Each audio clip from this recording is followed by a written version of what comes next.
The Biden administration announcing a slew of new sanctions against Russia today, including bans on imports and new restrictions on the Russian financial sector. The announcement comes just days after the president signed an executive order banning the importation of Russian oil and gas, a move designed to cripple the nation's economy. It's all part of the administration's effort to be tough on Vladimir Putin, but it ignores a very important question. Where does this all end? Friends, it is time for Hold the Line.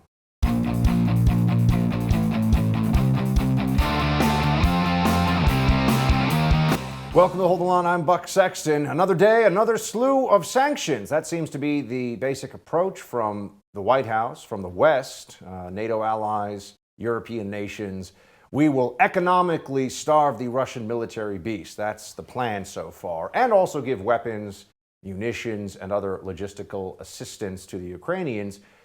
Biden, though, pushing even forward today on revoking Russia's most favored nation status when it comes to trading. Watch. Each of our nations is going to take steps to deny most favored nation status to Russia.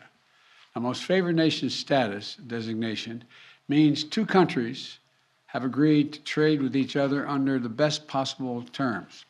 Low tariffs, few barriers of trade, and the highest possible imports allowed. In the United States, we call this permanent normal trade relations, PNTR, but it's the same thing. Revoking PNTR for Russia is going to make it harder for Russia to do business with the United States, and doing it in unison with other nations that make up half of the global economy will be another crushing blow to the Russian economy. It's already suffering very badly from our sanctions. Economy is suffering badly. Is Vladimir Putin, though? Is this changing his calculation? Are we actually pushing the Russians to back Putin more because they feel the whole world is against them in this and is making them suffer for what their government, which is not a representative government, not free and fair elections being held in Russia, folks, for what their government is doing in Ukraine, what the military apparatus is doing there? These are all things that we need to be looking at. Up to this point, the financial actions of the West, of the U.S., have had seemingly no impact at all on Russian decision-making in Ukraine. If anything, it has just been along with the escalation of military force. It has not changed Putin's calculation for what he wants in that country.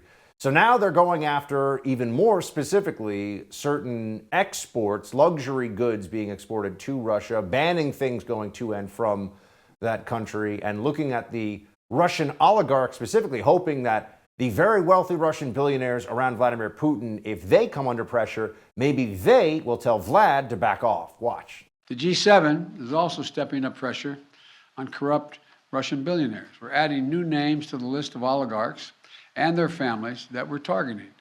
And we're increasing coordination among the G7 countries to target and capture their ill-begotten gains. They support Putin. They steal from the Russian people. And they seek to hide their money in our countries. They're part of that kleptocracy that exists in Moscow.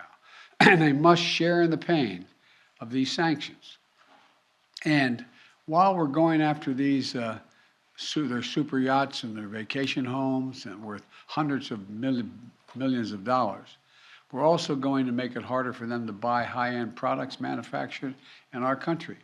We're banning the export of luxury goods to Russia. Banning the export of luxury goods to Russia. If anyone thinks that that's going to turn Vladimir Putin around, I think they have not been paying attention to what we have seen here. Now, I know that's just one of many things, many sanctions they're putting into place, but the Russian economy is still able to keep going forward with the flow of oil out of that country. China is still going to be doing business with Russia. Other countries will do business with them. The black market will be flourishing for Russian oil and gas wherever possible. So is this actually going to have the intended effect? Well, Biden was talking a big game today at the House Democrat conference, saying the moment the Russian stock market actually opens up, it will blow up. Watch. Why is it closed? Because for the last 2 weeks, because the moment it opens, it will be disbanded. You hear me? It will blow up. Blow up, he says. Now, has anyone really thought in this White House what the consequences will be of economically devastating Russia in order to get it to stop with this invasion? Does this mean that Vladimir Putin will be ousted from within, a palace coup perhaps? Or will Russian military and leadership cadres all decide that the West is dead set against them and has immiserated all of the Russian people, and therefore they will stand with Putin until the very end? It's very difficult to know the consequences of these actions. For the everyday Russian, we know they're going to be poorer, they're going to be more miserable. What will that mean for Russia's war machine? Well, we would hope that it would stop this instant, but no one expects that it's going to end anytime soon, at least not in a matter of days, perhaps weeks. It is currently trying to seize the capital city of Kyiv. How did we get to this point? How has it gone so quickly? In the early days, we were being told the Ukrainian resistance was so valiant and so effective that perhaps Russia had entirely miscalculated. I think that itself is a miscalculation. Russia wanted a blitzkrieg victory, but was willing to slog it out.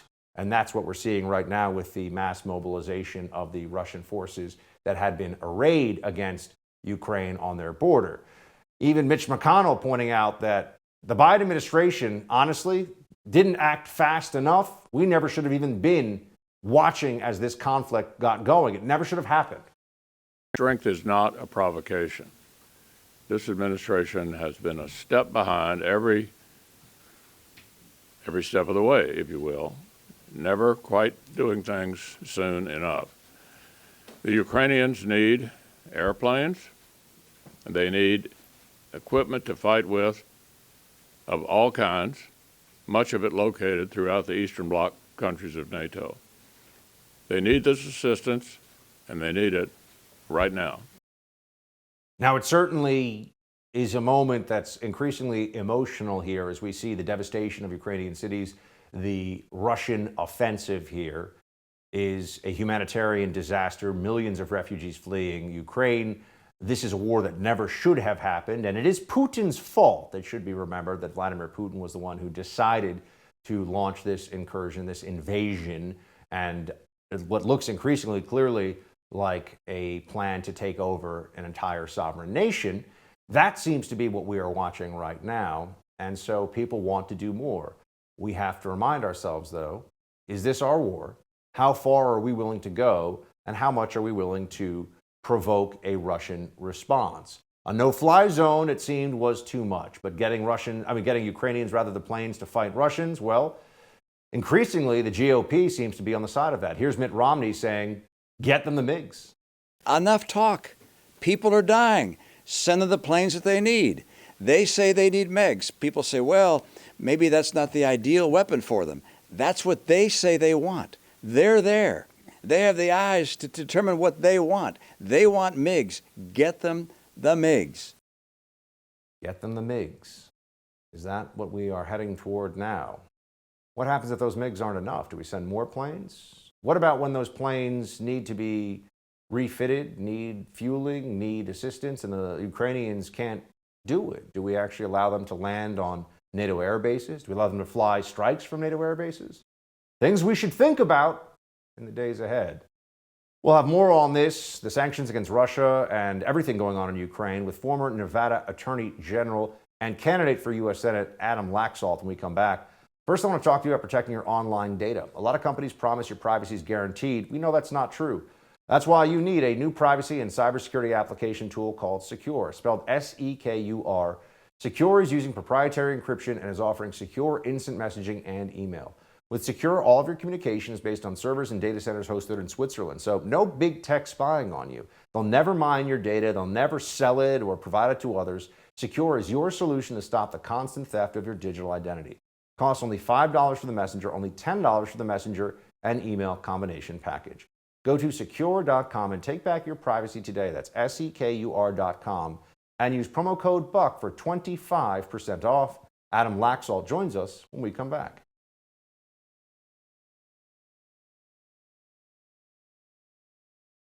As Putin's army expands its assault into western Ukraine, President Biden explained earlier today why he's reluctant to send weapons like fighter jet MiGs to Ukraine. Watch. The idea that we're going to send in offensive equipment and have planes and tanks and trains going in with American pilots and American crews, just understand, and don't kid yourself, no matter what you all say, that's called World War III. He says it's called World War III, folks. Well, we're barely a year into Joe Biden's presidency, and our next guest says that his administration has presided over two of the greatest foreign policy disasters in modern U.S. history, writing, quote, Biden's botched withdrawal from Afghanistan, which led to the unnecessary deaths of 13 Americans, emboldened Vladimir Putin as he planned his terrible invasion of Ukraine. The loss of life in Ukraine was completely avoidable, as were the deaths of our soldiers in Afghanistan. They are a direct result of Joe Biden's weak and feckless foreign policy. He's now slowly implementing sanctions against Russia that should have been developed and ready months ago. His tepid and overdue response will have a direct impact on all of us. The man behind those words, joining me now, former Nevada Attorney General and candidate for United States Senate in Arizona, a critical seat for the GOP to win here, Adam Laxalt. Adam, good to see you. I do have to correct you, and my great state of Nevada. But thank you so much for having me. Didn't I say Nevada? No, it's okay. Oh, that's okay. Did I say Arizona? I'm so sorry. Nevada. Anyway, regardless. Okay, it happens. So why you were Nevada Attorney General? You're running in Nevada. So tell me this: why is it Joe Biden's fault that we're in this situation? I mean, make the case to me about why he's the guy here that deserves some blame. I mean, just look at the clip you just played.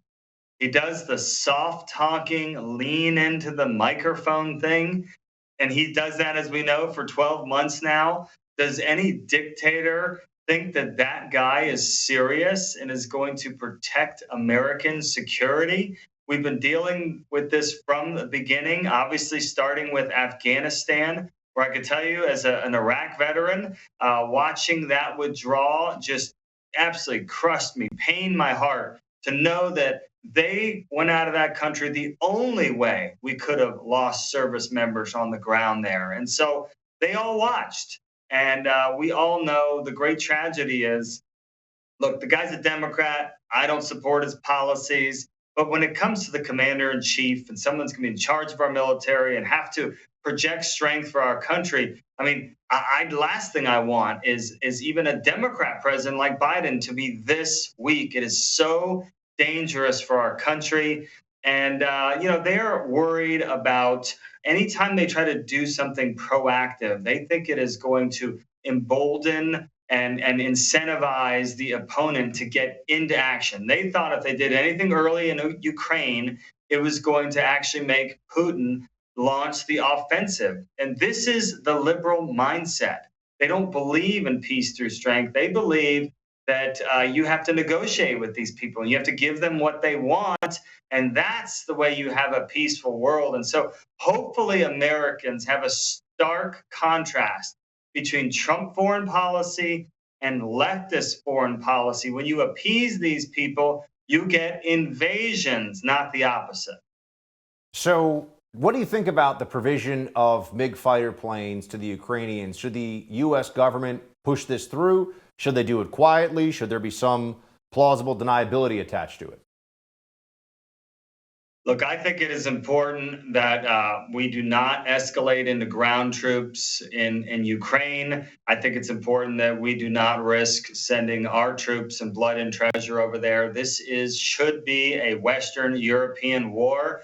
They need to be the ones that are going to provide those steps if this thing continues to escalate. And so, yes, we should send weapons over, but if we send planes over, we have to be very, very careful that we're not going too far. I certainly don't think that, all the loose talk about enforcing no-fly zones, that those will result in military action and could easily be considered our use of force if we were involved in that. So, the actual plane thing, that is tricky. That's probably the toughest call we have right now, but we can't forget that Biden had the chance to put all this stuff in Ukraine months and months ago. And we're not in the middle of a hot war having to make these decisions. I believe it would have been a much stronger deterrent. Why did they wait 2 weeks to finally sanction Russian oil? Why didn't they do that months ago? Why did they allow for the opening of the Russian pipeline and close all of our energy down? All of these steps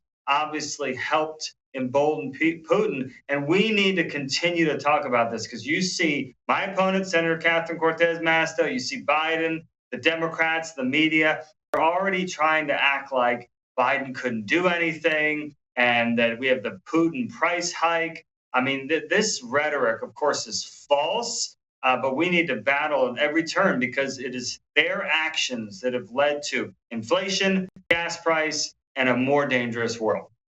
There's a Zelensky tweet today. This is what it said. Had a substantive conversation with POTUS, gave him the assessment of the situation on the battlefield, informed of the crimes of Russia against the civilian population. We agreed on further steps to support the defense of Ukraine and increase sanctions against Russia.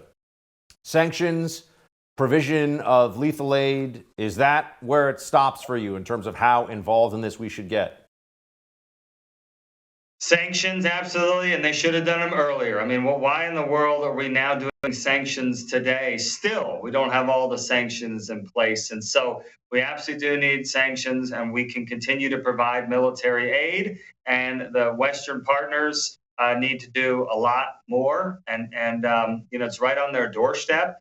But we need to be very, very careful. I don't think Americans have the appetite for us sending our troops into harm's way. And let's not forget, you got step one. Do Americans think that this is enough in our national interest to actually send troops over there and lose lives for this war? Step two is, even if we got there, do we think that this military chain of command and this commander-in-chief would be able to actually win a war and prosecute a war? I mean, that's what's the most dangerous thing about the next few years. With our brass and with Milley and all of the military leaders now that are more focused on woke ideology and purging the military of conservatives. I mean, this is really dangerous stuff. Our readiness and our morale in the military is at an all-time low.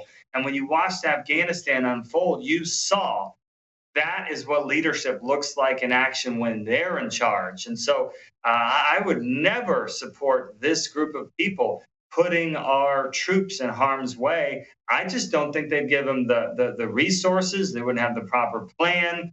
And that's what makes the next few years so dangerous for our country and the world. Adam Laxalt, running for Senate in Nevada. Good to see you, sir. Thanks for being with us. Thank you so much. Former Empire actor Jussie Smollett has been sentenced to 150 days in jail after being convicted of lying to police about a staged racist attack back in 2019. Coming up, we'll talk to Associate Editor of Chronicles magazine, Pedro Gonzalez, about the sentencing. But first, how devastated would you be if a criminal stole all the equity in your home? This crime happens all over the U.S.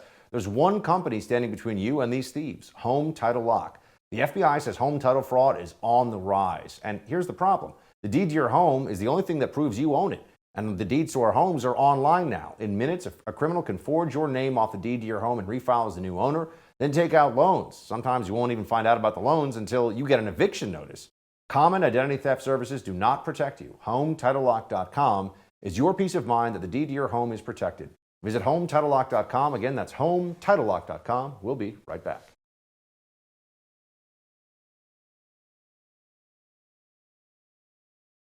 Jussie Smollett, the Empire actor who infamously in 2019 said he was the victim of a homophobic and racist attack by Trump supporters in Chicago, was sentenced to 150 days in jail and 30 months of probation for lying to police, among other things.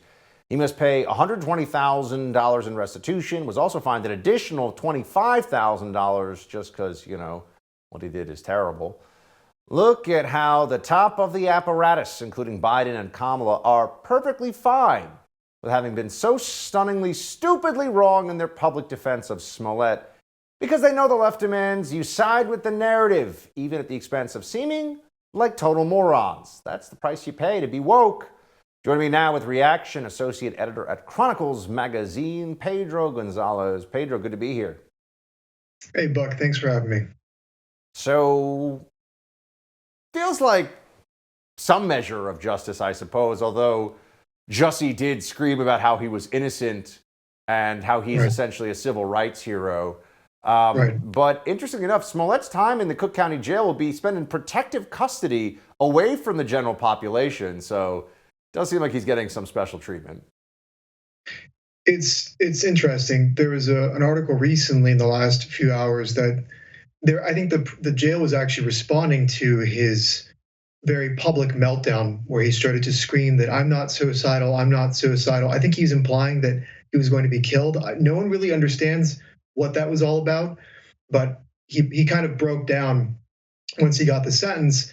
And so there's a statement now that states that he actually is afforded a pretty generous amount of freedom in his tier of security, in the place where he's being held. And it's kind of like the law enforcement felt the need to assure the public that nothing bad is going to happen to him, and he's being monitored at all times, either to assure us that they're not going to do anything to him, or he's not going to be allowed to do anything to himself. It's a really, really bizarre scenario, but I think it's important to remember that part of the reason we got here is because Chicago's top prosecutor, Kim Foxx, totally botched this investigation. She initially dismissed all these felony charges against him and became kind of like his public spokesperson, siding with him, again, in a very public way. And she mishandled the investigation. Pedro, didn't she actually seal the court proceedings? So she basically dropped all the charges and then tried to make it so that nobody else, no other prosecutor, no other investigative team could even look at all the evidence. And she mishandled it so badly. There's all these different things that she did wrong. That a judge actually felt compelled to appoint a special prosecutor and then reinvestigate Smollett. And that's how we got here. And of course, Fox has denounced it as mob justice. That's what she calls a 5-month sentence for a guy that created a racial panic. That's really what this was. That's really what happened here. It was another example of, white lynch mobs in Trump country terrorizing black people. And it really contributed to this hysteria. And it was fake. And we wasted all this time, money, and emotion and attention on Smollett because he wanted to increase his public profile. Speaking of hysteria, the current commander-in-chief, formerly just trying to be the president, Biden, tweeted in January of 2019, "What happened to Jussie Smollett must never be tolerated in this country. We must stand up and demand that we no longer give this hate safe harbor, that homophobia and racism have no place on our streets or in our hearts. We are with you, Jussie." Okay, Pedro. Look, this is one of these moments where I was like, the first week or so this came out, I was like, this guy's lying. I mean, it was obvious, the details, the whole thing. Before we even had the video of the guys, the Nigerian brothers buying the rope in the hardware store and the whole thing, right? There's just no way this story was true. But it feels to me like the left, I mean, I said this in the intro to you, they're not embarrassed by this at all. They're like, yeah, whatever, we stood with Jussie, even though he was full of it. No, they don't. I mean, Kim Foxx isn't embarrassed of it. If she's not embarrassed of this, why would they be? They're right in their minds at the end of the day, right? They are still on the right side of history. They're on the right side of justice because, well, if it didn't really happen, it may as well have happened because it's representative of the lived experiences of so many people that look like Smollett. It's actually pointless to argue with these people. You just have to beat them politically and marginalize them and punish them for their crimes like Smollett is getting now, except again, it's an extremely lenient sentencing for what he did and the implications of it. And I mean, you have to think if anybody was actually hurt as a result of the narrative that this created, right? You have to think if there was any kind of retaliatory attacks against white people as a result of this, kind of a tit for tat mentality. Well, it's difficult to know if that happened, but it's a possibility. There are all these questions here that the left doesn't care to answer because, again, it may as well be true. It's true enough. Kamala also had a tweet. There's always a tweet, isn't there? In January of 2019, Pedro, "Jussie Smollett is one of the kindest, most gentle human beings I know. I'm praying for his quick recovery.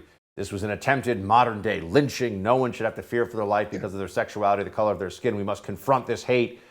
Yeah, I think your analysis on this is astute insofar as the facts, it doesn't matter at all. This is a tale that was told, and it goes to raising awareness, even if it's a fabrication. It's almost like the left creates these modern day fables, and that we're supposed to believe they're real so they get our attention. But then when it turns out to be a hate crime hoax, for example, it's, well, we got your attention, so it's a good thing. Yeah.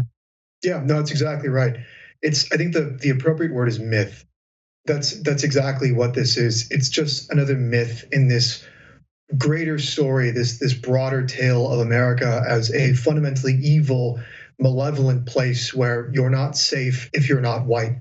And so again, the Smollett story is true enough for these people. And for some people, they'll never accept that it actually is fake. I mean, I think there really are people that will think that somehow, in agreement with Fox, that actually this did happen in some way. Maybe like we got the details wrong, but it's true enough.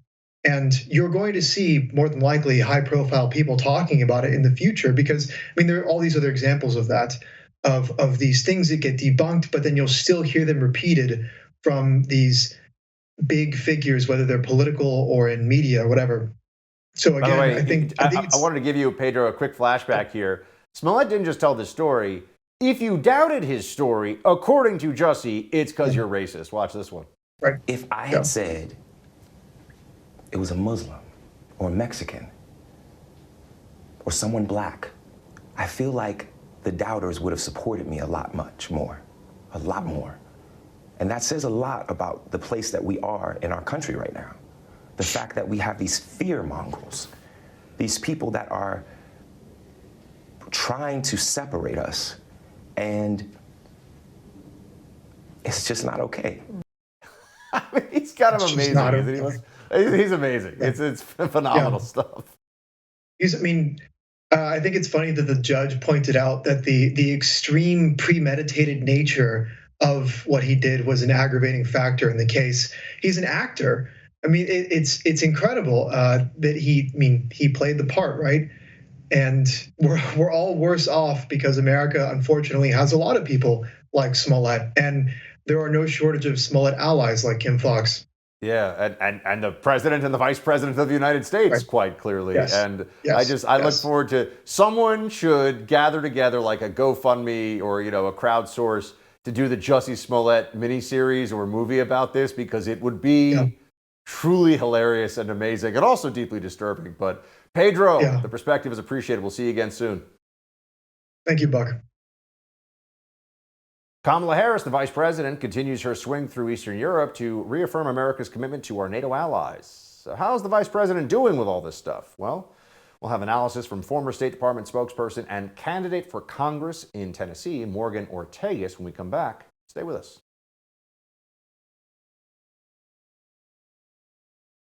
The meeting that the president and I had today was a very productive meeting to reaffirm the strength of the relationship and friendship between the United States and Romania. I've said many times, including this afternoon with the president and the president's leadership, but around the world, and I will say it here, America's commitment to Article 5 is ironclad. Vice President Kamala Harris in Romania today as she continues her tour of Eastern Europe. Harris was dispatched to the region this week to reassure NATO allies of America's continued commitment to the alliance in the face of Russia's aggression in Ukraine. Of course, it wouldn't be a Kamala Harris situation without some awkward moments. Here she was yesterday cracking a joke and laughing while fielding questions about the ongoing refugee crisis in Poland. I wanted to ask you about some reporting that my colleague here in Poland noticed. He recently spoke with the mayor of the largest border town, who told him that the refugee system is essentially not set up for this, that it will collapse. It's an improvised system that can work for maybe 2 weeks, but not indefinitely.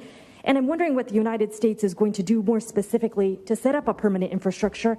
And relatedly, is the United States willing to make a specific allocation for Ukrainian refugees? And for President Duda, I wanted to know if you think, and if you asked the United States to specifically accept more refugees. Okay. A friend in need is a friend indeed. Okay, I can first. Okay, so this time. Szanowna pani redaktor. Okay. Joining me now to give her take on the Vice President's performance overseas so far is former State Department spokesperson and candidate for U.S. Congress in Tennessee's 5th District, Morgan Ortegus. Morgan, good to see you. That was bad. That was really cringeworthy, Buck.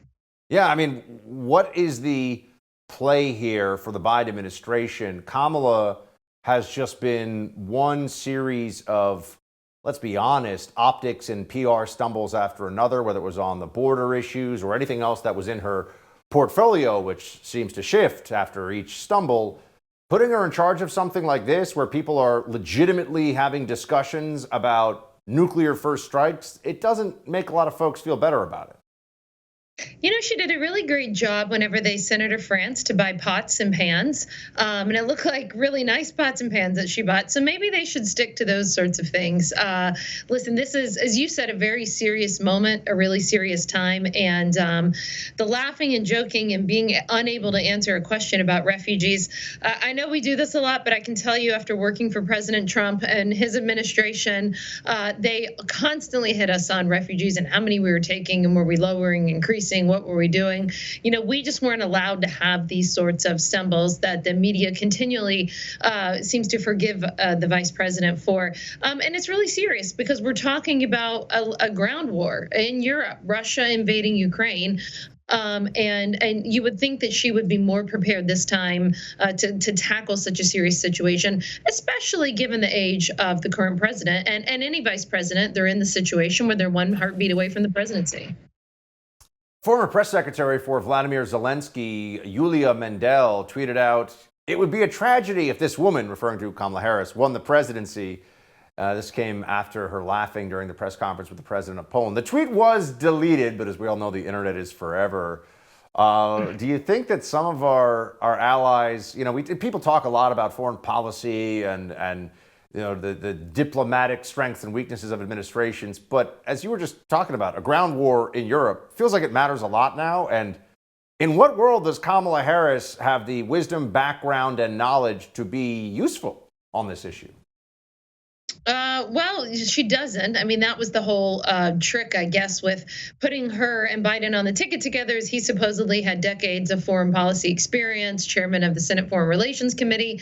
Listen, his decades of experience and her total non-experience have both equated to the same outcomes, which are misjudgments in foreign policy. And that's because they fundamentally get the world wrong, right?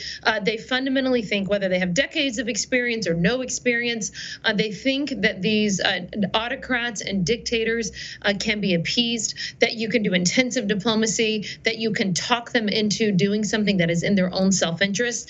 And I just happen to think that that's not the way the world worked. That's not how Trump performed on the world stage. It's not how Mike Pompeo approached it.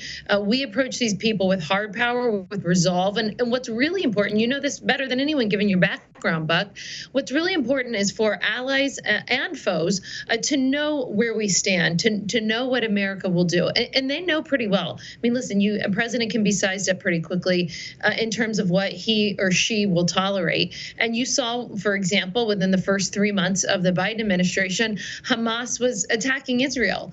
This was after we were told that we were going to start World War III in the Trump administration because we moved the U.S. Embassy from Tel Aviv to Jerusalem, and because we, did the maximum economic pressure campaign against Iran, took out Soleimani. Didn't happen because friends and foes in the Middle East knew exactly where President Trump stood. And so while I love foreign policy and national security, and Buck, you've had a whole career in it too, I think that people in our space, we overcomplicate things when it's actually pretty simple that these autocrats are going to act in their self-interest and they're going to do exactly what they think they can get away with.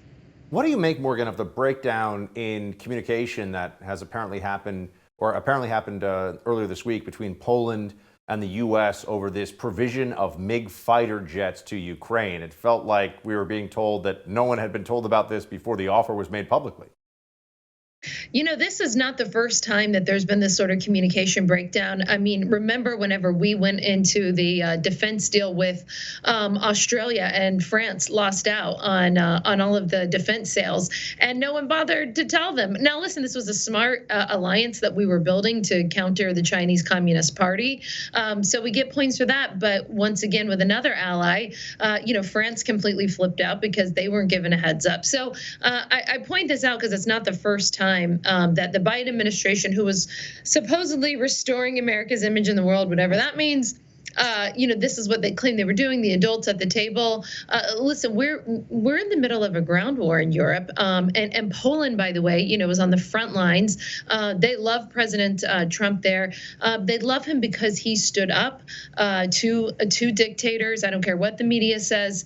He was a strong president, and Putin didn't invade on his watch. So we should be doing everything we can to bolster Poland, who really are on the NATO front lines of any sort of aggression. And having this kind of miscommunication, I think it's unfortunate. Sometimes it happens in foreign policy.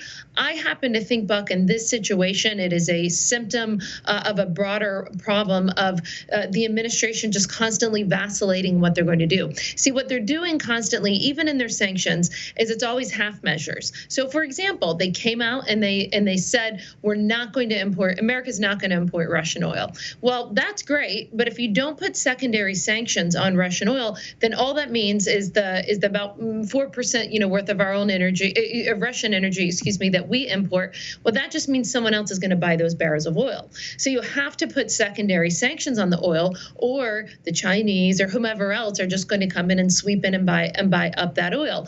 Same with the sanctions on the banks in Russia. They put sanctions. It's all these series of little half measures where it's a half measure so that optics-wise, Biden and his team can say, we're being tough. We just, sanctioned Russian banks. We didn't sanction all of them. You didn't sanction some of the most important ones. Therefore, people are very smart, and they're going to find ways to evade U.S. sanctions. So we do have a way. We do have a roadmap. The maximum economic pressure campaign that we undertook against the state of Iran made sure that people could not violate. We had, if we needed sectoral sanctions on the oil industry, we had that. We made sure that there were secondary sanctions there to back it up. Now, I know I'm getting in the weeds with all of this, and I don't want our viewers to get bored in some sanctions conversation, but I give the example to explain to everybody that these series of half measures of let's hit Putin, but let's not do a full knockout punch. Let's just bloody his nose. Well, no, if you're going to go for the king, you can't miss, right? That's that old saying. If you're going to try to hit the king, you can't miss. And unfortunately, instead of knockout punches, we just keep trying to bloody his nose a little. A line of tremendous wisdom from The Wire, said by Omar. Thanks so That's much. right. Thanks so much, Morgan. Good to see you. Appreciate it. Thank you, Buck. The White House has a secret weapon in the war against Russian aggression. TikTok influencers. No, seriously. Yeah, that story and more in tonight's Quick Hits.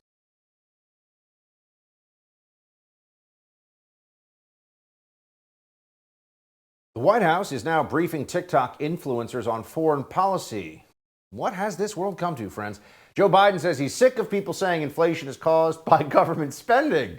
Joe Biden, Econ 101, would not pass. It is time for Quick Hits. Let's get into this. Now, people are going to make fun of this a lot. And I can understand there is some humor to be seen in this, to be sure. The White House is briefing TikTok stars about the war in Ukraine. On Thursday afternoon, 30 top TikTokers gathered on a Zoom call to receive key information about the war unfolding in Ukraine. National Security Council staffers and White House Press Secretary Jen Psaki briefed the influencers about the United States' strategic goals in the region and answered questions on distributing aid to Ukrainians, working with NATO, and how the United States would react to a Russian use of nuclear weapons. So you can learn how to do a shuffle dance from somebody on TikTok and then get told about the prospect of nuclear war with Russia. So that's the thing. Now, look, it is absurd at some level, but let's also understand this is how the brainwashing of the youth actually happens. The left understands, get people when they're 20 to believe your political bullcrap, and it's so much easier. And it's very hard to get people to unbelieve things, right? Once they've been brainwashed into it, they're not going to suddenly realize, oh, wow, I was an idiot 5 years ago or 10 years ago or whatever it may be. So this is, in fact, something that they do that, while absurd, it's also noteworthy. The Democrats are trying to go after the youth politically and make sure they're on message. And TikTok influencers are actually really effective in doing that. I was going to say, they know what they're doing. They're good. These PR folks at this White House, when it comes to brainwashing and propaganda, running a country they suck at. But brainwashing and propaganda, they're great. Massachusetts COVID death correction. This was in a tweet. 4,081 deaths will be removed from COVID tally. Overly broad. Definition led to overcounting. Now, so this is just one tweet. There's going to be so much revision of the numbers and the data when it comes to COVID and cases and vaccine protection levels and all this stuff. There's going to be so much out there, and we have to continue to push for answers on all of this, because letting those who were pushing the apparatus propaganda get away with all of it is not an option, unless we want to go back into the same madness that we had suffered through this whole time, unless we want to continue with the craziness of Fauciism. Which reminds me, where is Fauci? I'm wondering. Did a small child pick him up and put him on the toy shelf? Like, what happened to Fauci? Where'd he go? Wondering, did he fall in between the cushions in a New York City taxi like a old penny? What happened? Fauci's just MIA all of a sudden. It's so interesting. Joe Biden, he's out there still as president. It's remarkable, isn't it? He says that he is sick of Americans thinking inflation is caused by the government spending more money. So I'm sick of this stuff. We have to talk about it because the American people think the reason for inflation is government spending more money. Simply not true. Yeah, I'm sick of it too. The American people think that 2 + 2 = 4. It's just not true. It's whatever we say it is. That's how this is supposed to go. Now, you could argue that actually it's the printing of government money really that is the bigger issue with inflation than necessarily, well, but nonetheless, putting more dollars into circulation is really the problem. But I mean, Joe Biden, econ, not his thing. Foreign policy, not his thing. Speaking in coherent sentences, not his thing. You know, libs thought this would be a good idea for some reason. And this guy is president. And now here's just another moment to share with you. A Russian commercial airline pilot spoke out against the war in Ukraine to the passengers on his flight. Listen. Dear customers, Captain Speaker, just speaking on behalf of myself, not as a representative of the airlines, I think that war with Ukraine is crime. We should not continue this war. We must stop it immediately. We don't need this bloodshed. Thank you for attention. I mean, more and more people speaking out from within Russia may, or who are Russian, may have some effect on this at some point. But we also should stop having universities ban Pushkin and Tolstoy and Dostoevsky as if that makes any sense whatsoever. So continue to watch this and everything else going on out there for you folks. Have a good weekend. Rest up. We'll be back with you into the breach once again on Monday. That's it for Hold the Line. No spin news. The Bill O'Reilly next. Shields high.